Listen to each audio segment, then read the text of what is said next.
Thank you very much. I apologize for not speaking Danish, but I learned last night that Danish is one of the hardest languages to learn. So I'm glad I actually never tried either. I was just in Finland, though, and they said that Finnish was the hardest language to learn. I don't know which is harder. We have a debate. And I'm sorry that you're having to stand there. I'm just full of shame and at the moment. I don't know why. The weather is nice. This book came out in English a year ago, and I usually read the same section of it, which is funny and a little bit sexy, and people usually find it amusing. But unfortunately, I'm extremely tired of reading that. So I'm going to read another section that is more depressing. And I just feel like I need to.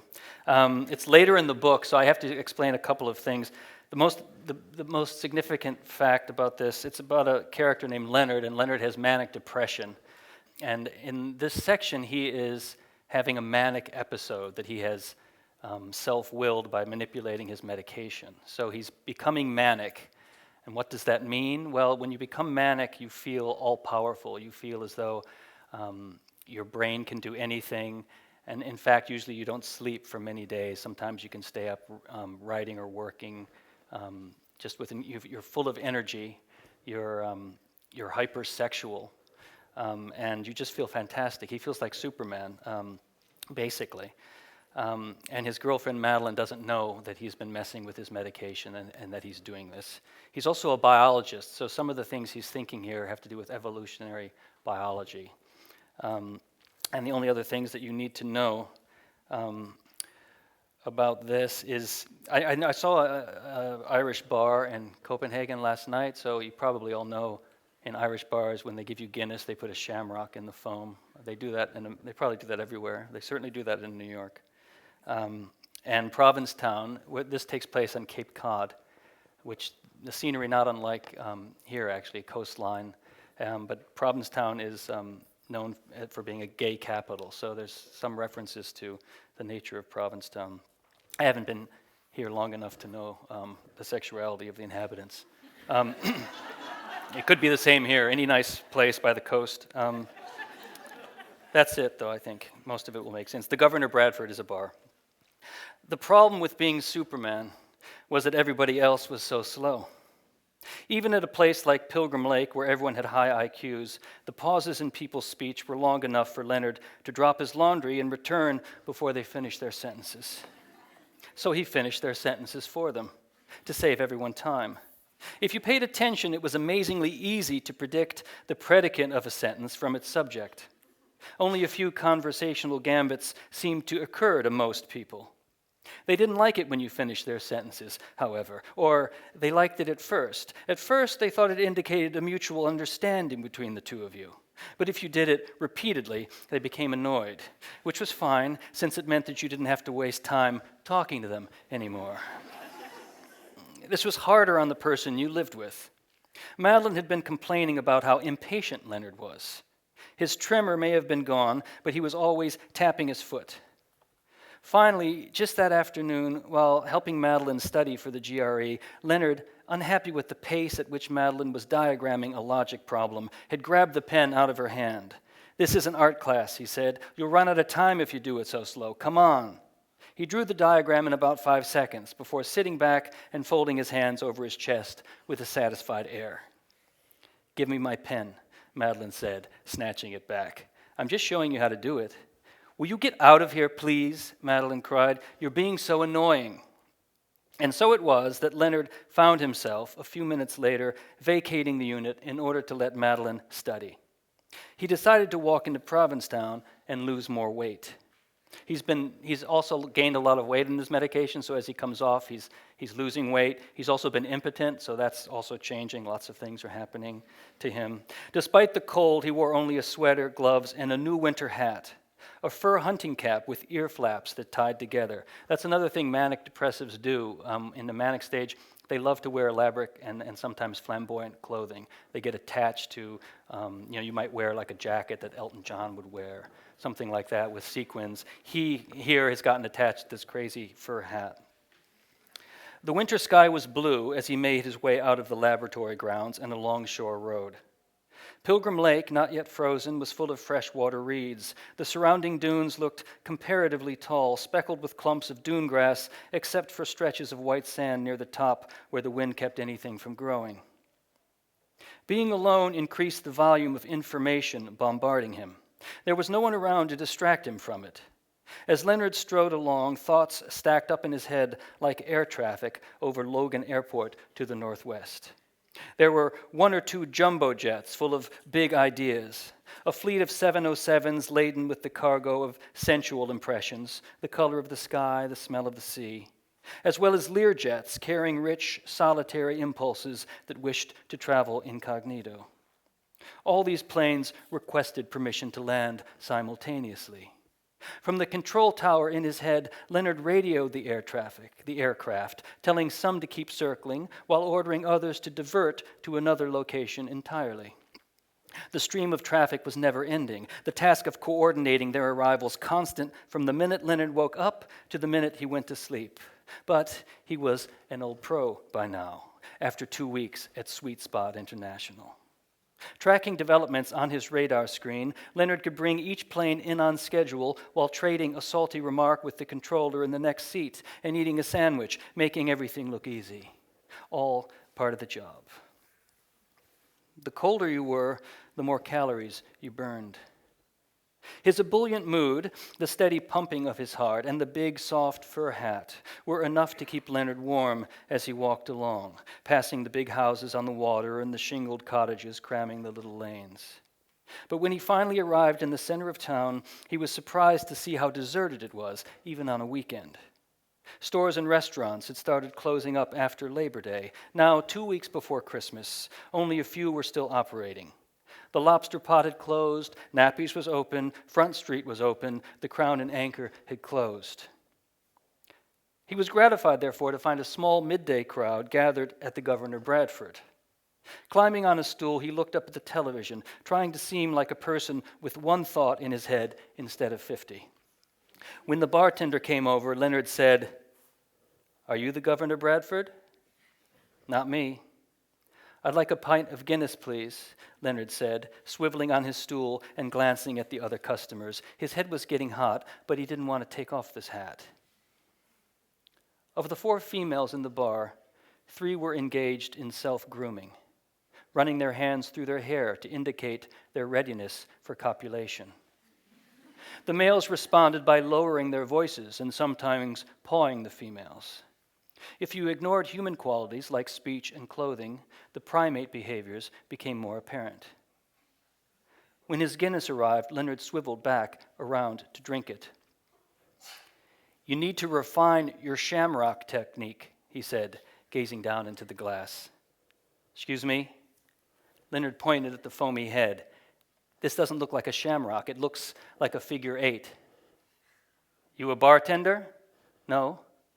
"Then it's not your business, I guess." Leonard grinned. He said, "Cheers," and began sucking down the creamy stout. Part of him wanted to stay in the bar the rest of the afternoon. He wanted to watch football and drink beer. He wanted to watch the human females groom themselves and see what other primate behaviors they exhibited. He too was a primate, of course, in the present context, a rogue male. Rogue males stirred up all kinds of trouble. It might be fun to see what he could get going. But he was getting a bad vibe from the bartender, and he felt like walking some more. And so when he finished his drink, he pulled a $10 bill out of his jeans and left it on the bar. Without waiting for change, he vaulted off the stool and plunged out into the bone-chilling air. The sky had already begun to grow dark. It was only a little after 2, and already the day was dying. Staring up, Leonard felt his spirits sink with it. His earlier mental liveliness was beginning to fade. It had been a mistake to drink the Guinness. Thrusting his hands into the pockets of his jeans, Leonard rocked back and forth on his heels, and that was all it took. In further confirmation of his brilliant move, no sooner did his energy sag than he felt it being replenished, as though tiny valves in his arteries were spritzing out the elixir of life.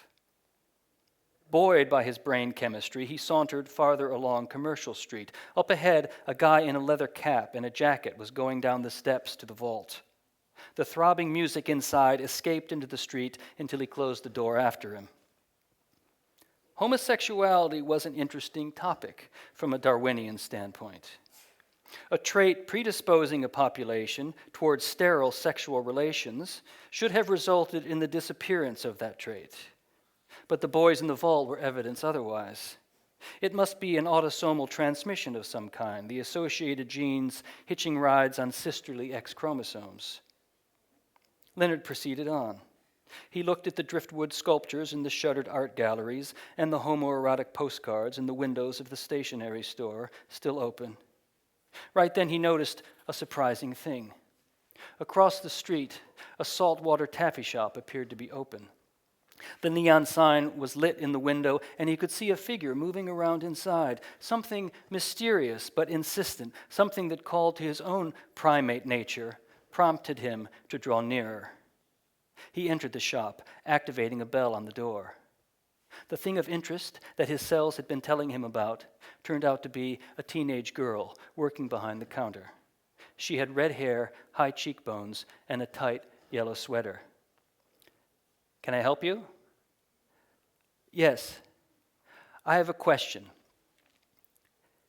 Is it still whale watching season?" I don't know. But they have whale watching boats out here, don't they?" "I think that's more like in the summer." "Aha," Leonard said, not knowing what to say next. He was acutely aware of how small and perfect the girl's body was. At the same time, the sugary smell of the shop reminded him of a candy store he used to go into as a kid with no money to buy anything. Now he pretended to be interested in the taffy on the shelves, crossing his arms behind his back and browsing. "I like your hat," the girl said. Leonard turned and smiled broadly. "You do?" "Thanks. I just got it." "Aren't you cold without a coat, though?" "Not in here with you," Leonard said. His sensors registered an uptick in wariness on her part, so he quickly added, "How come you're open in winter?" This proved to be a good move. It gave the girl a chance to vent. "Because my father wants to ruin my whole weekend," she said. "Your dad owns this place?" "Yeah." "So you're like the taffy heiress?" "I guess," said the girl.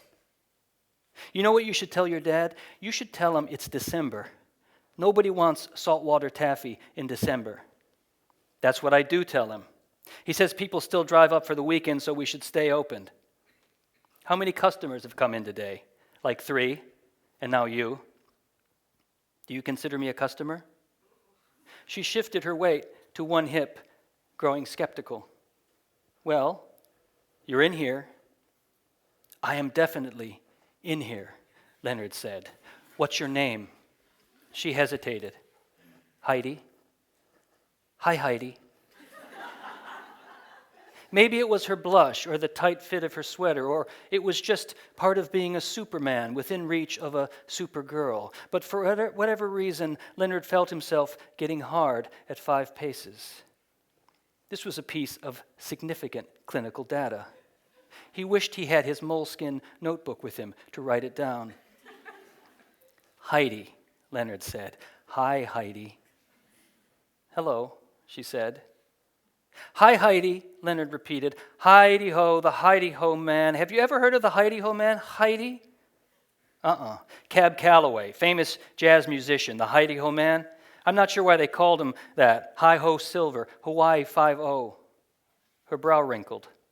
Leonard saw he was losing her and so said, "I'm pleased to make your acquaintance, Heidi. Tell me one thing, though. Do you make the saltwater taffy right here?" "In summer we do, not now." "And do you use salt water from the ocean?" "Huh?" He approached the counter, close enough to press his boner against the front. "I just always wondered why they called it saltwater taffy. Like, do you use salt and water, or do you have to use salt water?" Heidi took a step back from the counter. "I've got to do some stuff in the back," she said, "so if you want anything." For some reason, Leonard bowed. "Go to it," he said. "I don't mean to keep you from your labors. It's been nice meeting you, Heidi-ho. How old are you? 16. Do you have a boyfriend? She didn't want to say. Yes. He's a lucky guy. He should be in here right now, keeping you company. My dad will be here in a minute. I'm sorry I won't be able to meet him, Leonard said, pressing against the counter. I could tell him to stop ruining your weekends. Before I go, though, I think I'll buy some taffy. Again he perused the racks. When he bent forward, his hat fell off, and he caught it. Perfect reflexes, like Fred Astaire. He could flip it in the air, end over end, right onto his head if he wanted to. Saltwater taffy is always pastel, he commented. Why is that? This time, Heidi didn't respond at all. You know what I think it is, Heidi? I think pastels are the palette of the seashore. I'll take these pastel green ones, which are the color of dune grass, and I'll take some pink ones, which are like the sun setting on the water, and I'll take these white ones, which are like sea foam, and these yellow ones, which are like the sun on the sand. He brought all 4 bags to the counter, then decided to take a few other flavors. Buttercream, chocolate, strawberry, 7 bags in all. You want all these? Heidi said, incredulous. Why not? I don't know, it's just a lot. I like a lot, Leonard said. She rang up his purchase. Leonard reached into his pocketbook and took out his cash. Keep the change, Leonard said, but I'll need a bag to carry all this in. I don't have a bag big enough for all this, unless you want a trash bag. A trash bag is perfect, Leonard said. Heidi disappeared into the back of the shop. She came out with a dark green 25-gallon heavy-duty trash bag and began putting the bags of taffy in it. She had to bend forward to do so. Leonard stared at her little tits in the tight sweater. He knew exactly what to do. He waited until she lifted the trash bag over the counter. Then, taking it from her, he said, "You know what? Since your dad's not here," and holding her wrists, he leaned forward and kissed her. Not long, not deeply, just a peck on her lips, surprising her totally. Her eyes grew wide. "Merry Christmas, Heidi," he said. "Merry Christmas." And he whirled out the door into the street. Thank you.